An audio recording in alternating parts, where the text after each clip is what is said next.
Well, hi, Olin Unruh, and Olin Unruh is the owner and president of Wetlands Irrigation and Turf, LLC, and I am Lee Gray with Action Coach Business Coaching, and this is the business spotlight where we interview customers, our customers, our clients, and just business owners in general, so we get to hear your story. So welcome, Olin.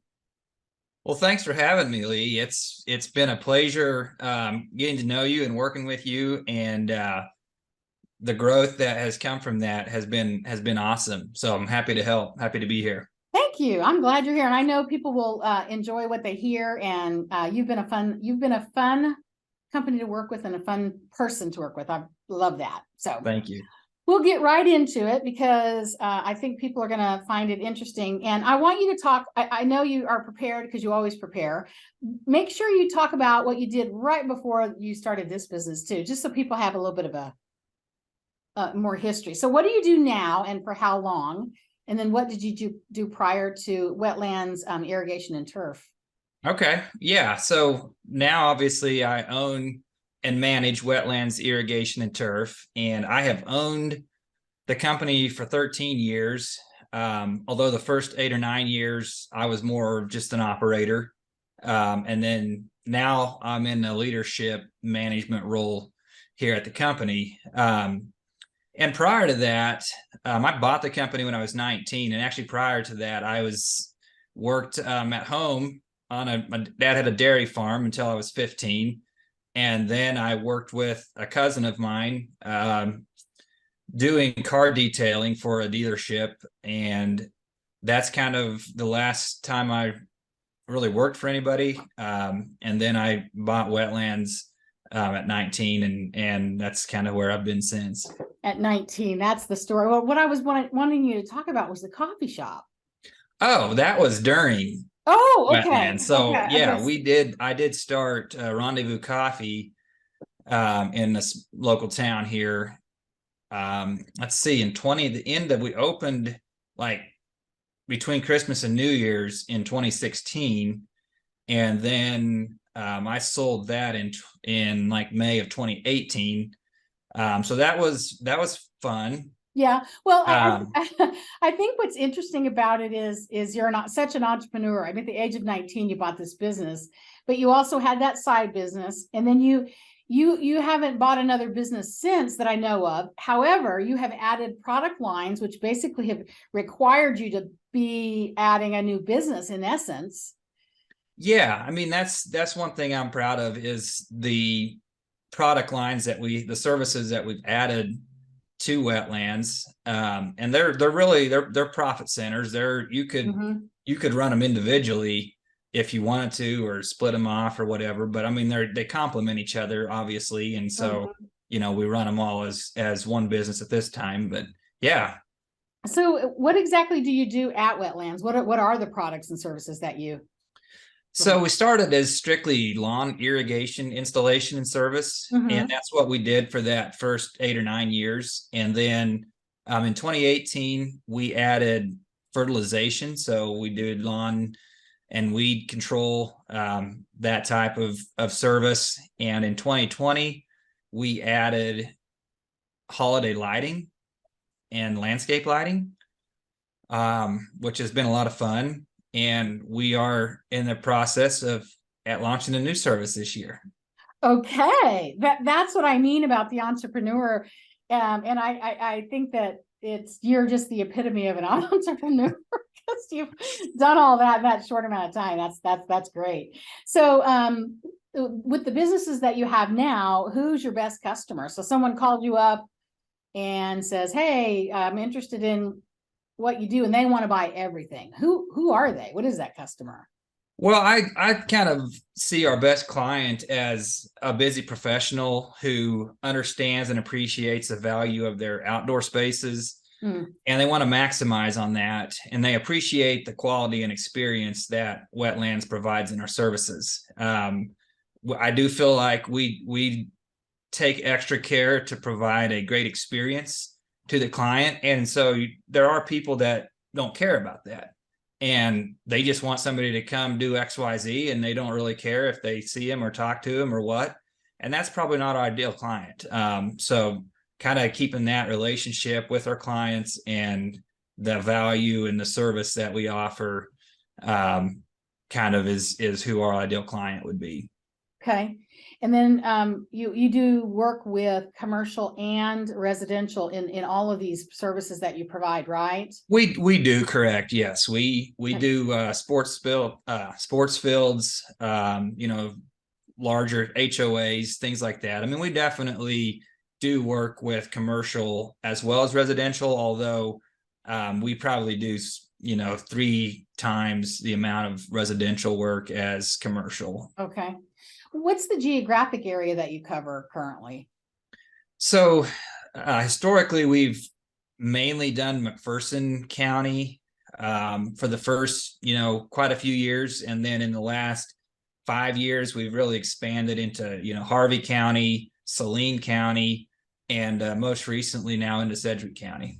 And I didn't really say this in the beginning, but we're from Kansas. We both live in Kansas, and that's the state that you're talking about. And you're Yes, like correct. Up the middle, basically up the middle of the state on I-35. That's correct. Yep. Okay. From Salina, Kansas, south to Wichita is Okay. kind of our main service area at this time. Got it. Good. It's a good sized area too. So and how many team members do you have now? Currently, we're at 13, I believe. Okay. We're kind of projected to probably be in the upper teens by peak season, which is kind of actually the fall for us now with holiday lighting. Okay. So, October, November, I could see us being possibly close to 20 people. Awesome. Oh, congratulations. That's super exciting.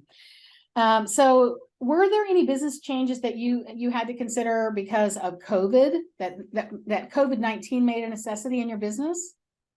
Not directly necessarily. But I do feel like it, and we'll talk about this some more, but just, it did make us focus and be intentional with our company culture, and retaining team members. How so of all those actions that you take, what still do remain a part of the business? Well, that part of really focusing on the team and making sure that, I read a quote recently by Gary V that says, the work for culture is dead. The work with culture is alive and well. And just making that switch in my own head that, because I grew up on a farm, we worked hard, having a job wasn't about me. It was about doing whatever my boss wanted, and that has changed. And it's not necessarily such a bad thing, but it has required us to, I think, focus on leading from the front more than from pushing from behind, like a boss, or just expecting people to do what they're supposed to do because this is the job. Instead it's more of, here, let me be the example of what we're looking for, and learning how to motivate people internally and not externally. And so that's probably the biggest thing, just retaining team members and being an attractive place to work for people that maybe don't want to, work inside, that maybe do like the outdoors or whatever their reasons are. There's a lot of good opportunities anymore for people to work from home for them. We're in a very industry heavy region right here where they can get good jobs at factories and refineries and things that pay great, right off the line. But not everybody likes that shift work and those 12-hour days or whatever, so I think the big thing we can offer is a family friendly schedule, and just fresh air, and there's just a lot of benefits that I think our industry needs to focus on. Wow, what a benefit to a job, fresh air. Yeah, we've got great clean air here in Kansas. And you've got to make that a benefit, and we sometimes don't even realize we have it. That is, I think that too, the employees showed us exactly how they want to participate in their work. They want to be part of a team. They don't want to be led by, I guess, pushed by they want to be a part of it. And Yeah. they won the battle, and those employers that listened are now winning. Everybody's Mhm. winning. It's a two-way street. So I love how you have taken on all of those things and actually made the shift, because it's one thing to just keep doing the same thing. It's another thing to make the shift, because that's not easy. Well, it was easier than trying to go on the other way. Oh, that's true. There you go. Awesome. Okay. Well, so let's see. I want to make sure I got all these questions. So what do you find most inspiring about your industry? Well, a couple of things. One thing about wetlands in particular that I really find inspiring is the team. And I love so much to see them succeed, and in the business and in their own personal goals. I don't know what it is, but I I really have gotten to enjoy to be more behind the scenes, and to give the team the tools and the knowledge that they need to go out and succeed.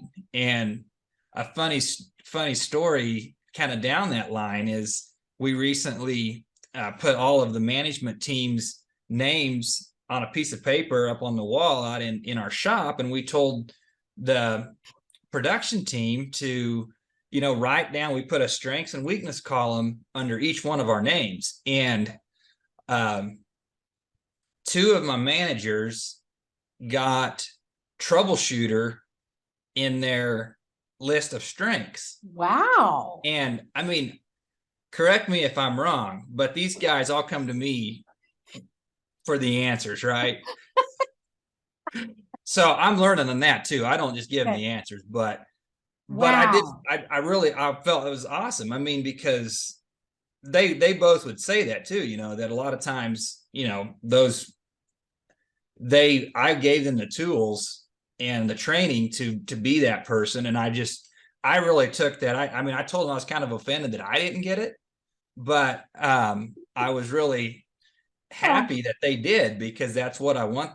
That's success to me, is when, those people, they can be leaders, and can help out those that they're supporting that way. So that's one thing about wetlands that I find inspiring. And then just the business in general. I think, I don't know, of course I've not been in other industries, but I feel like there is such a camaraderie in the green industry, and companies are so willing to help each other. I can call up another business owner in the green industry, and I mean, they're great people. I mean, they're so helpful, and I think I think this industry attracts those type of people for some reason. Service-minded people that, aren't just there for their own ego or whatever. Most of them came up from the ground up, so they know what it's like. They haven't just been a, Ivy leaguer that went straight to CEO and has never had to do the work. So I think that's amazing in our industry. And it is hard work.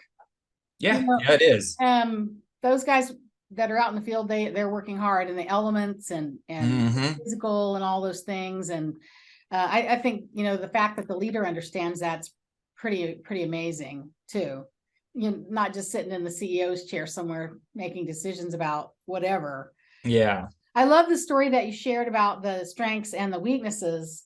I think that's what you said was weaknesses. But what I really love is now you've got two people troubleshooting instead of just you. That's right. Yeah. I'm really trying to get out of the business of troubleshooting.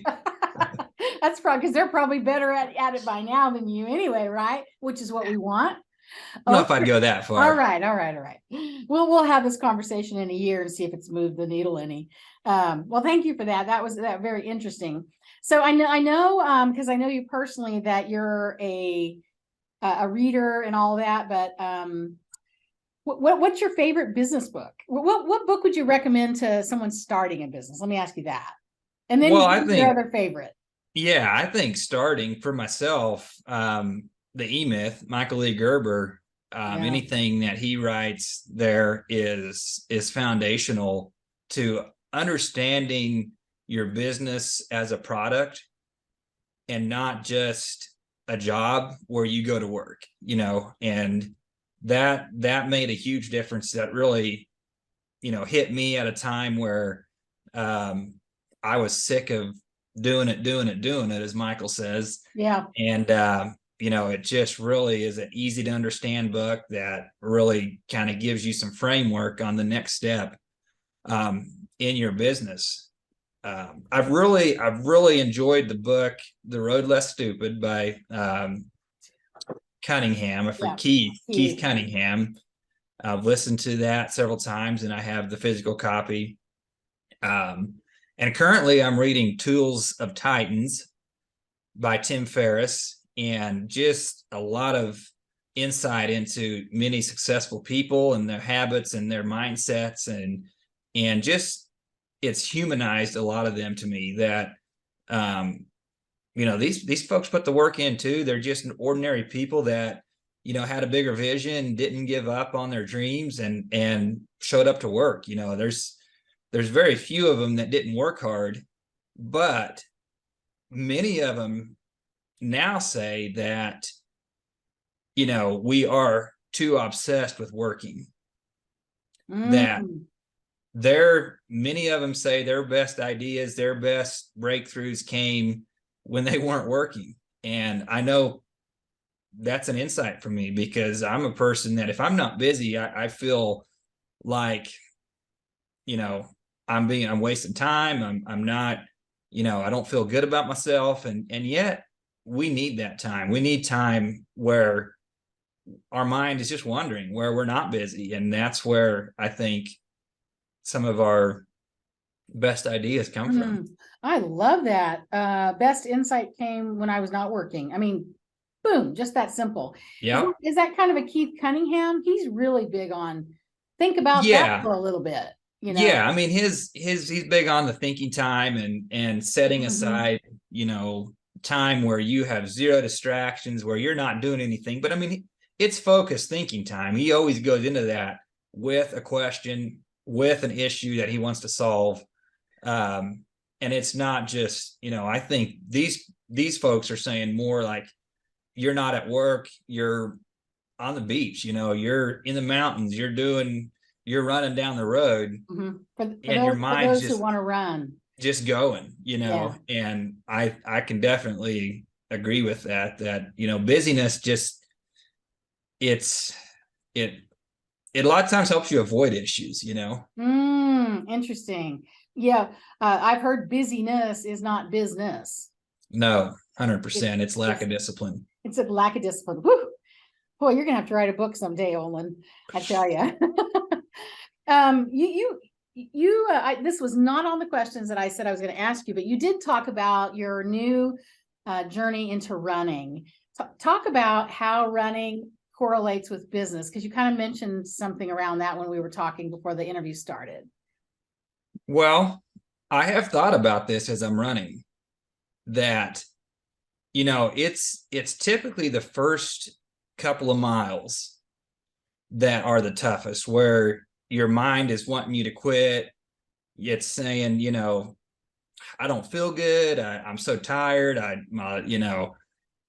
How can you go on and do this? But if you push through that, it gets a lot easier. And that doesn't mean that, you have ups and downs, you have hills, and where you have to struggle up them and down them, but it does correlate with business. I mean, those first couple, I mean, it could be 5 years, it could be 10 years of your business, probably are going to be the toughest, and you have to push through those, and it gets easier, it does. And not to say that there's not still challenges, there's not still, tough times, but at that point, you're got the momentum, you're moving, and you're going to get through them. And so I don't know if that's the answer you were looking for, but It that is is exactly. actually Yeah. And It it sounds, actually does correlate, I feel like. yeah.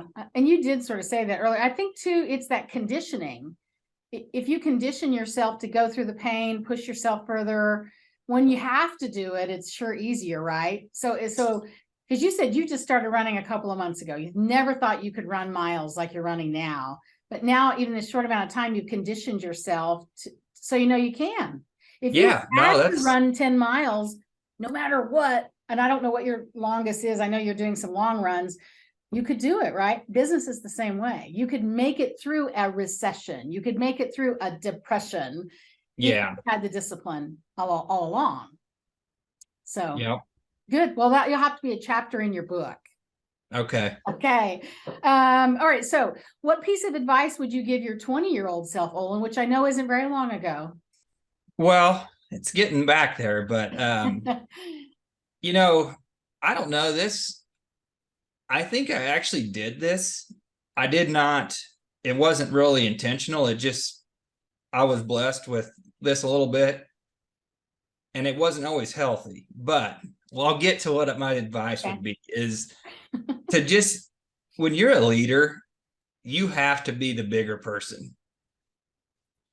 And I don't mean that in an egotistical way. I mean, if you have to take the blame, you have to admit, hey, I screwed up. You know, even if maybe you didn't.